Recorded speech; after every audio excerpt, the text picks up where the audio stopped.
Hi hello అందరికీ నమస్తే అండి. బాగున్నారా అందరూ? ఈరోజు వీడియో వచ్చేసి ఇన్స్టెంట్ దోశ అండి. అంటే అప్పటికప్పుడే మనం ఏ పిండ్లు అవి పులుసు పెట్టుకోకుండా అప్పటికప్పుడే మనం దోశ తయారు చేసుకోవచ్చు. అయితే మైదా మంచిది కాదు కదండి ఆరోగ్యానికి. అందువల్ల గోధుమ పిండితో తయారు చేస్తున్నాను. గోధుమ పిండి, వరిపిండి, కరాచీ నూక, కొంచెం క్యారెట్ కూడా తురుము వేస్తున్నానండి. మామూలుగా అయితే క్యారెట్ తినరు కదా పిల్లలకు ఆకలేస్తుంది అన్నప్పుడు మనం ఇంట్లోనే ఏదైనా తయారు చేసి పెట్టామనుకోండి, బయట ఫుడ్లకి అలవాటు పడరు. లేకపోతే బయట ఫుడ్లు మనం ఎప్పుడైతే చేసి పెట్టలేదో బయట ఫుడ్లు తింటానంటారండి.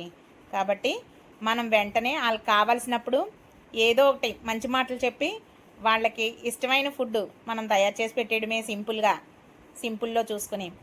అయితే ఆ ఇన్స్టెంట్ దోశ అన్నీ వేసి ప్రిపేర్ చేసి వేసానండి.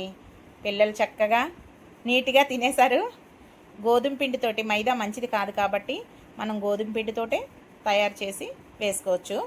ఇందులో పచ్చిమిరపకాయలు అన్నీ కలుపుకొని వేసుకుంటాం కాబట్టి దోశ చాలా రుచిగా ఉంటుంది. మా బాబు అయితే చక్కగా తిన్నాడండి. చక్కగా తిని మంచి కాంప్లిమెంట్ ఇచ్చాడు.